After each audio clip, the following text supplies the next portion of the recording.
Bismillahirrahmanirrahim. Assalamualaikum warahmatullahi wabarakatuh.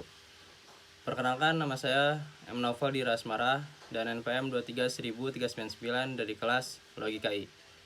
Saya di sini akan memaparkan hasil kerja saya untuk menjelaskan dengan upload YouTube dari bab term, proposisi dan distribusi untuk memenuhi kriteria ujian tengah semester.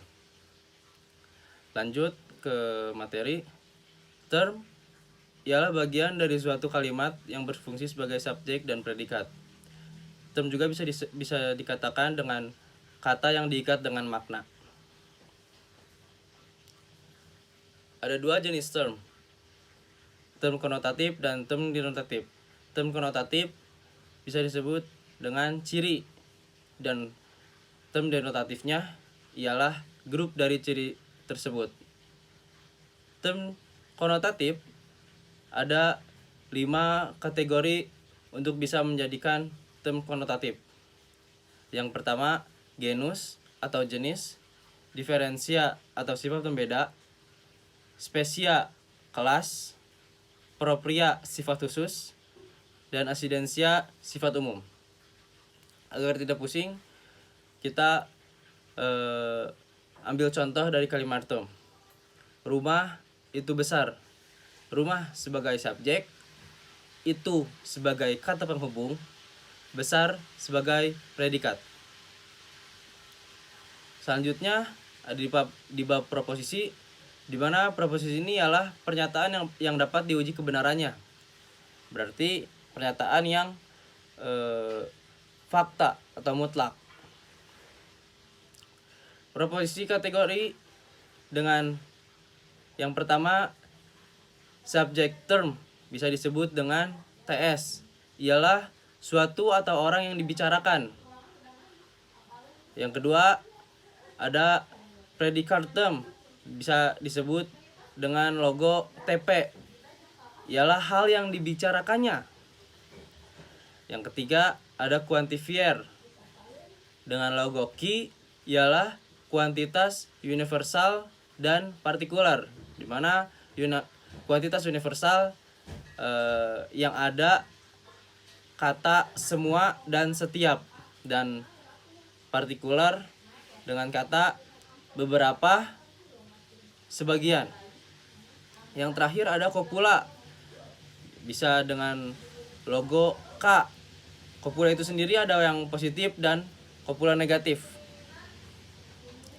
Dan macam-macam proposisi, ada U plus, ialah proposisi dengan Q universal dan K positif, disebut dengan proposisi A.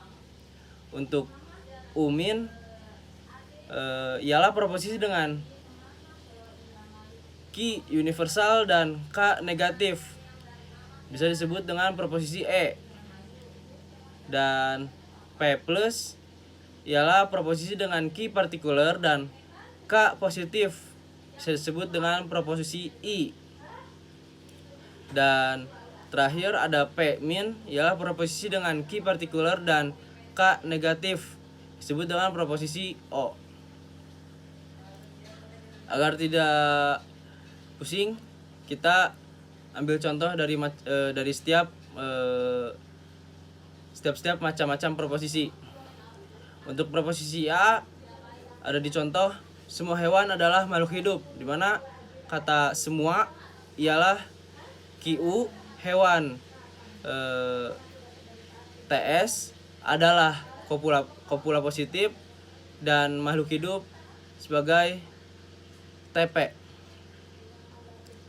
Untuk yang proposisi E ada di setiap hewan tidak berakal, di mana setiap itu sebagai quantifier universal, hewan sebagai TS, tidaknya sebagai kopula negatif karena tidak, dan TP-nya ialah berakal.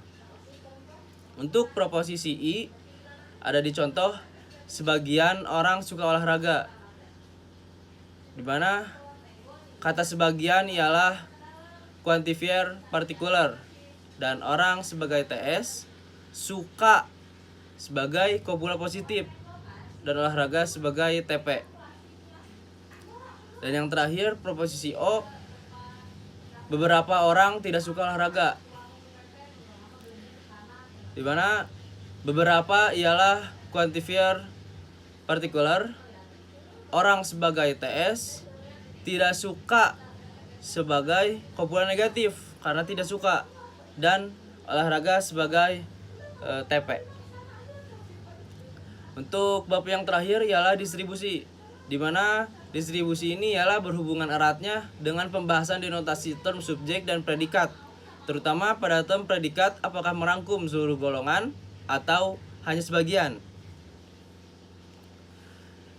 Istilah dari distribusi ialah terdistribusi dan tidak terdistribusi, di mana term terdistribusi ini ialah term subjek atau predikat melingkupi seluruh denotasinya, dan tidak terdistribusi ialah term subjek atau predikat apabila hanya menyebut sebagian dari denotasinya. Adapun pola untuk kita menentukan distribusi untuk proposisi A ialah subjeknya terdistribusi, objeknya tidak terdistribusi, dan proposisi E ialah subjeknya terdistribusi dan objeknya terdistribusi. Dan untuk pola distribusi I, subjeknya tidak terdistribusi dan objeknya tidak terdistribusi. Dan untuk yang O, subjeknya tidak terdistribusi dan objeknya terdistribusi. Langsung ke contoh dari distribusi. Contoh kalimat distribusi, saya ambil contoh tidak beda dengan yang proposisi.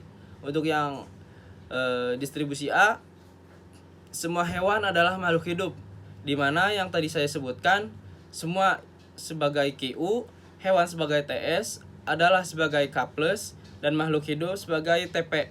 Di mana TS di sini ialah terdistribusi dan TP ialah tidak terdistribusi. Jadi pada gambar lingkaran itu TS ada di dalam TP, di mana hewan ada di dalam lingkaran besar makhluk hidup. Untuk yang E ialah setiap hewan tidak berakal, di mana TS di sini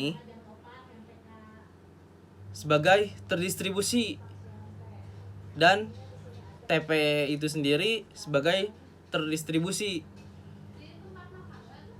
Untuk yang I, sebagian orang suka olahraga, di mana TS di sini ialah tidak terdistribusi dan TP pun tidak terdistribusi, di mana pada gambar lingkaran itu ada TS dan TP bebarengan.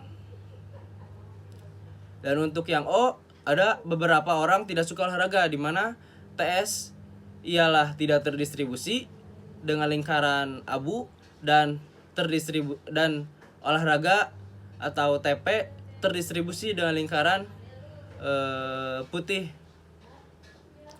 di mana dari ke tengah itu, dari antara TS dan TP belum pasti banyak orang itu suka olahraga atau tidak suka olahraga.